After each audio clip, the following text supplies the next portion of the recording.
जय श्रीकृष्ण. आपण श्रीमद भगवद्गीता या ग्रंथाचं वाचन करत आहोत.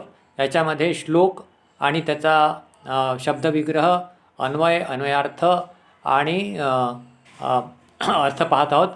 तर आपण भक्तियोगापासून सुरुवात केली आहे. भक्तीने परमेश्वर लवकर प्रसन्न होतात.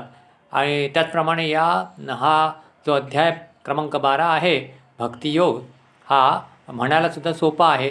याच्यामध्ये जोडाक्षर, अनुस्वार आणि विसर्ग इत्यादी जे असतात ते म्हणताना आपल्याला कठीण वाटतात कधीकधी. तर ते या अध्यायामध्ये सगळ्यात कमी आहेत, म्हणून आपण हा सुरुवात केलेला आहे भक्तियोग. मागच्या व्हिडिओमध्ये आपण श्लोक पाहिला. आता दुसरा पाहूया आपण. भगवंताच्या सगुण रूपाची उपासना करणाऱ्यांच्या श्रेष्ठतेविषयी कथन. श्री भगवानुवाच.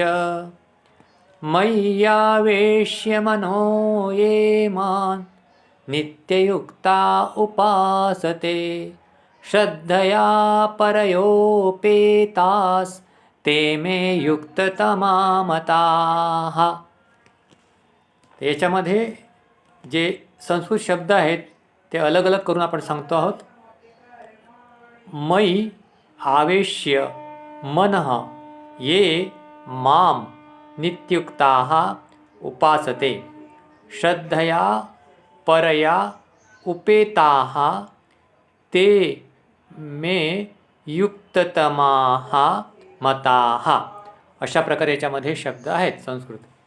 आपण हे जे पुस्तक वापरतो आहोत हे गीता प्रेस गोरखपूरचं पुस्तक आहे आणि याच्यामध्ये मराठीमध्ये पुस्तक आहे.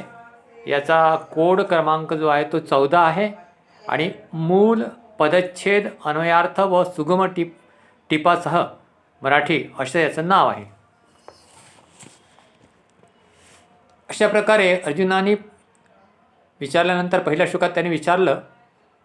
श्री भगवंत म्हणाले, उत्तरादाखल ते भगवंत म्हणाले, हे अर्जुना, मयी म्हणजे माझ्या ठिकाणी, मनः आवेश्य म्हणजे मनाला एकाग्र करून, ये म्हणजे जे भक्तजन, नित्ययुक्ताः म्हणजे निरंतर माझ्या भजन ध्यानात लागून, परया श्रद्धया अतिशय श्रेष्ठ भाव श्रद्धेने, उपेताः म्हणजे युक्त होऊन, माम म्हणजे मज सगुण रूप परमेश्वराला, उपासते म्हणजे भजतात, ते मे म्हणजे ते मला, युक्ततमाः म्हणजे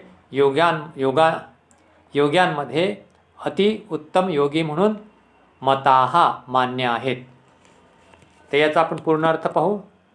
श्री भगवान म्हणाले, माझ्या ठिकाणी मन एकाग्र करून निरंतर माझ्या भजन ध्यानात रत झालेले जे भक्तजन अतिशय श्रेष्ठ श्रद्धेने युक्त होऊन मज सगुण रूप परमेश्वराला भजतात, ते मला योग्यामधील अतिउत्तम योगी वाटतात. जय श्रीकृष्ण.